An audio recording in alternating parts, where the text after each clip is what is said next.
Boa tarde para você que nos assiste mais uma vez aqui no Laboratório de Telejornalismo da Universidade Federal de Santa Catarina. Mais uma edição do Ponto de Encontro, a mesa redonda mais democrática, agora também na televisão universitária.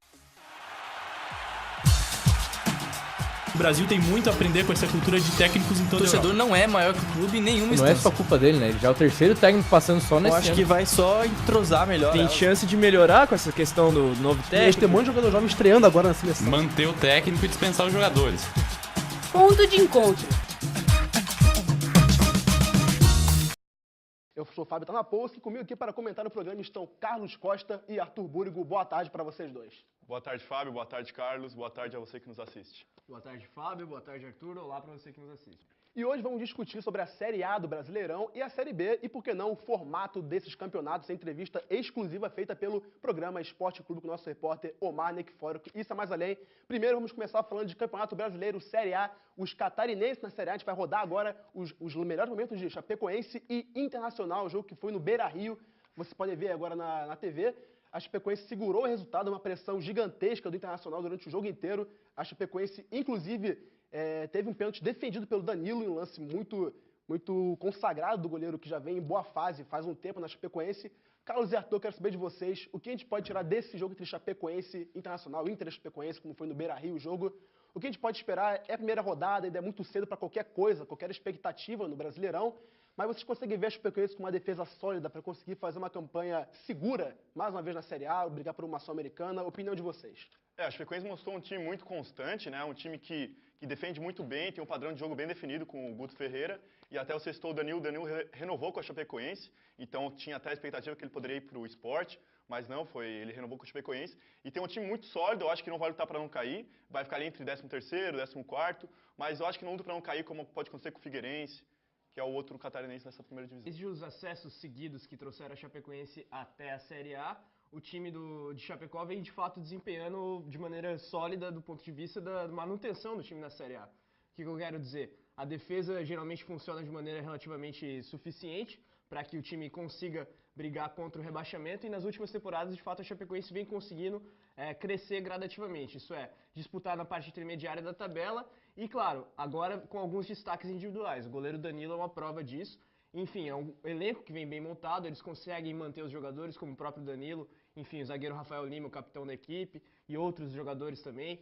Sabe contratar de maneira pontual, não contrata medalhões, contrata jogadores que são úteis para a disputa da Série A. Então eu acho que, claro, a Chapecoense de fato é o time catarinense mais bem estruturado nesse primeiro momento do Brasileirão. E a tendência é que isso continue. O Figueirense jogou contra a Ponte Preta no Orlando Scarpelli, também empatou em 0-0. Mais um jogo que a gente pode ver agora na TV, os lances. Um jogo muito diferente do que foi para a Chapecoense, o que foi para o Figueirense. O Figueirense segurou uma pressão, só que jogava em casa contra adversário teoricamente do nível parecido com o do Figueirense, não tão forte quanto o Internacional.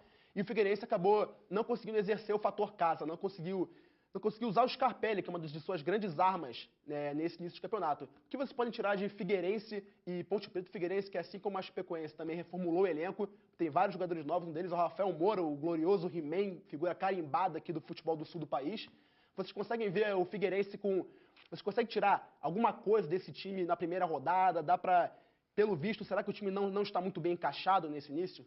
Eu vejo que o Figueirense ainda esse resultado é meio preocupante, porque é um adversário direto, a Ponte Preta não tem um grande elenco assim também como tinha no ano passado, e empatou em casa e sofreu para empatar, quase perdeu o jogo, e o Figueirense mudou muito mais que a Chapecoense. A Chapecoense até manteve uma base, já o Figueirense não, tiveram muitos reforços, muitas saídas, e o maior problema do Figueirense, eu acho, são as lesões. São muitos jogadores lesionados, o zagueiro Marquinhos, que é um dos ícones dessa defesa, e do time, o capitão, está lesionado, o Leandro Silva lesionado, o Denner, então são muitas lesões. O Carlos Alberto voltou hoje ao departamento médico, que é uma das estrelas, era para ser uma das estrelas do Figueirense, o Lins ainda nem estreou, então o maior problema do Figueirense, eu acho que é o departamento médico, e aí depois você pode montar uma constância de jogo, uma variação tática. De fato, essa questão da continuidade da equipe, da manutenção dos jogadores, dos 11 titulares, é algo que pesa bastante. A Chapecoense, como o Arthur bem falou, geralmente mantém uma regularidade um pouco maior, mantém os jogadores como os 11 titulares e não alterna tanto assim.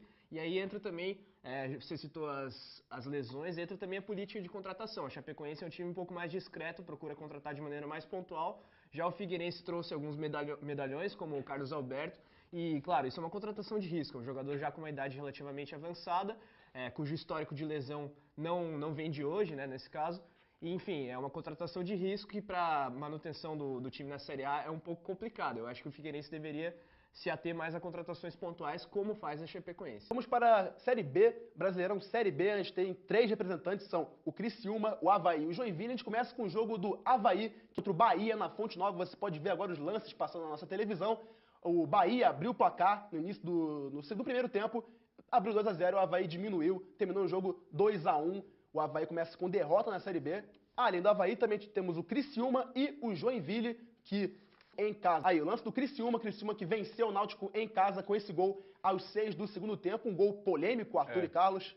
Gol do Gustavo que fez um ótimo segundo turno estadual pelo Criciúma e foi artilheiro até do segundo turno estadual e foi o gol impedido, estava bem pouco impedido, mas estava impedido o gol da vitória do Criciúma, muito importante aí para esse começo de campeonato. E também, além do Criciúma, a gente teve o Joinville, que empatou com a Luverdense, acabou empatando o jogo fora de casa. Esse gol aí do Joinville, na verdade, foi um gol de empate, um gol de cabeça, um cruzamento. O Joinville, do Bruno Aguiar, exatamente. Obrigado, Arthur. O gol de empate do Joinville, que começou um resultado, diríamos, bom porque é fora de casa, ou, de fato, o Joinville poderia ter conseguido um resultado melhor? Eu acho que o Joinville, como um time que acabou de sair da Série A, jogando contra um time que vem chegando agora para a Série B, se consolidando agora, eu digo, eu não diria que foi um bom resultado, porque, enfim, o Joinville é um time que tem mais investimento, é um time que, claro, com base nesse acesso que conquistou até a Série A nos últimos anos e até a consolidação na Série B e o título da Série C, deveria ter um pouco mais de recursos técnicos. E é isso que a gente nota que falta bastante no time do Joinville. Lembrando que o Joinville foi vice-campeão catarinense também. Justamente. O Joinville foi vice-campeão catarinense, só que o time carece muito de opções ofensivas. O time, da parte defensiva do meio para trás, é um time relativamente bom. O Bruno Aguiar é um bom zagueiro, já foi campeão da Libertadores. O Anselmo, que era um volante que estava no Joinville, acabou sendo vendido, que, claro, é péssimo para o time da cidade do norte do estado. E, além dos jogos, também temos uma entrevista com o Sávio, ex-jogador do Avaí, do Flamengo, do Real Madrid, que o nosso repórter Omar Neckfora que fez para o programa Esporte Clube, já citado no início do programa. E você pode acompanhar aí agora a entrevista de Omar Neckfora com o Sávio, onde o Sávio falou sobre o formato do Campeonato Brasileiro e o que deve mudar e o que não deve mudar no caso. Eu não sou contra os estaduais. Eu só acho que a maneira que são feitos os estaduais hoje, totalmente antiga, totalmente inviável. Por exemplo, no Campeonato Carioca, com 16 clubes, para mim é totalmente inviável, não tem como. Primeiro se torna um estadual muito longo e um estadual ao mesmo tempo que não tem muita atratividade. Porque o que é a atratividade do Campeonato Estadual? Primeiro são os clássicos, são jogos grandes. E você tem que fazer aí um estadual com no máximo 10 clubes, mais curto, para ele ser muito mais dinâmico, para ele ser muito mais atrativo, não só para os clubes, não só para os torcedores, mas para as rendas também, para a questão financeira dos clubes. Do jeito que está Campeonato Paulista, Campeonato Estadual, qualquer tipo de outro campeonato estadual, eu não estou de acordo, porque se torna muito grande e ao mesmo tempo pouco atrativo. Eu acho que uma mudança tem que ser radical, ao mesmo tempo que eu vejo também uma mudança radical no sistema do Campeonato Brasileiro. É inadmissível, no meu ponto de vista ainda, primeiro, muita gente achar que o Campeonato Brasileiro deve voltar ao estilo mata-mata, que isso é totalmente arcaico, é impressionante, pessoas que pensam assim ainda, e ao mesmo tempo, aos poucos, a gente conseguir fazer com que o calendário do futebol brasileiro se torne um pouco mais parecido com o futebol europeu, principalmente. Por quê? Você começa o Campeonato Brasileiro aqui em maio. Em julho, além de datas FIFA, não datas FIFA, mas você tem Eurocopa, você tem Mundial, você tem Copa América, você tem Olimpíada agora em agosto. Quer dizer, você tem que parar, você tem que tirar os principais jogadores do futebol brasileiro para esses campeonatos. E os futebol brasileiros, os clubes brasileiros ficam aí, às vezes, 2, 3, 4, 5 semanas sem os seus principais jogadores. Quer dizer, eu não consigo entender isso.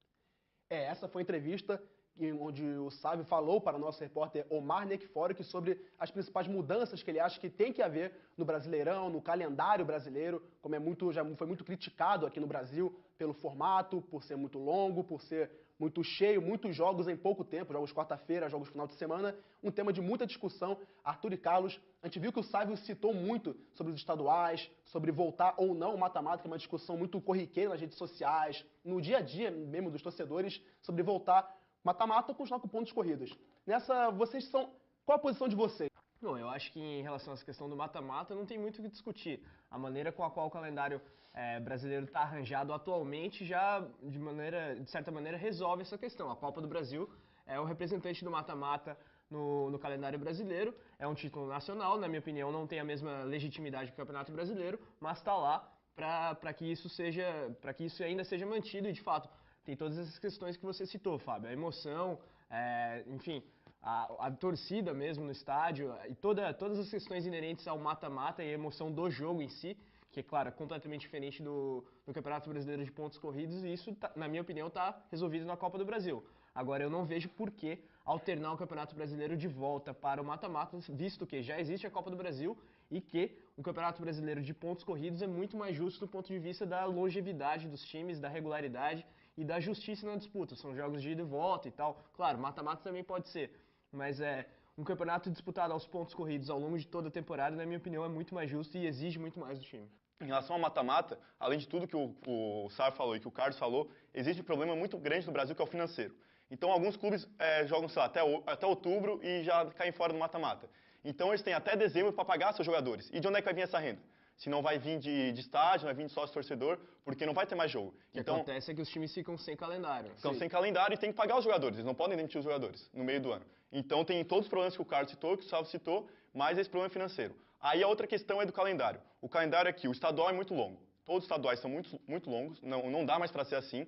Muitos times, como até o próprio Sávio falou, só que aí tem que achar uma fórmula de não acabar com os estaduais, mas torná-los atrativos. Ou seja, os estaduais são muito chatos, a maioria deles. O time joga 10, 15 jogos que não valem nada, seu time pode perder 5 jogos. Por exemplo, o próprio Paulista, seu time pode perder 5 jogos e ganhar 3, 4 e depois você se classifica. Então, é quase que uma divisão de interesse um dia. A gente vê que os times ditos grandes não ligam muito para os estaduais, porque se preocupam mais com o Brasileirão, Copa do Brasil, Libertadores, e os pequenos é essencial o estadual, porque eles têm o calendário e tem que ter um retorno financeiro. E também com uma divisão de interesses, né, nesse caso. Mas aí a questão é o quê? Você diminui os estaduais, ou diminui o número de pequenos, mas faz uma divisão para os pequenos também. Você faz como tem na Inglaterra até, Série D, Série E, Série F, para os pequenos jogarem o ano inteiro. Para os jogadores que jogam nos times pequenos não trabalharem por apenas 3 meses e depois serem demitidos. É isso aí, agora chegou a hora de encerrar a segunda edição do Ponto de Encontro aqui na TV, produzido pelo Esporte Clube, o programa sobre esportes aqui do LabTele, do Laboratório de Telejornalismo do curso da Universidade Federal de Santa Catarina. Lembrando que você pode acompanhar outras produções nossas, como o TJ UFSC e o Reportagem, também aqui do LabTele, tudo pelo YouTube, pela página do Facebook, facebook.com, e lá você acha as páginas dos nossos programas. Obrigado, Carlos e Arthur, pela participação aqui no Ponto de Encontro. Uma boa tarde para vocês. Obrigado, Fábio. Obrigado você que nos assistiu. Foi um prazer estar por aqui. Obrigado, Carlos. Obrigado, Fábio. Obrigado a pessoa que está assistindo até agora, conseguiu nos aguentar até agora. E foi um prazer. Qualquer coisa, estou aí disponível. É isso aí. Encerramos agora nosso programa. E você pode, lógico, acompanhar pela nossa página facebook.com/esporteclube. É isso aí. Até mais. O Brasil tem muito a aprender com essa cultura de técnicos em todo o torcedor não é maior que o clube em nenhuma instância. Não é só culpa dele, né? Ele já é o terceiro técnico passando só nesse ano. Eu acho que vai só entrosar melhor. Tem chance de melhorar com essa questão do novo técnico. Tem um monte de jogador jovem estreando agora na seleção. Manter o técnico e dispensar os jogadores. Ponto de encontro.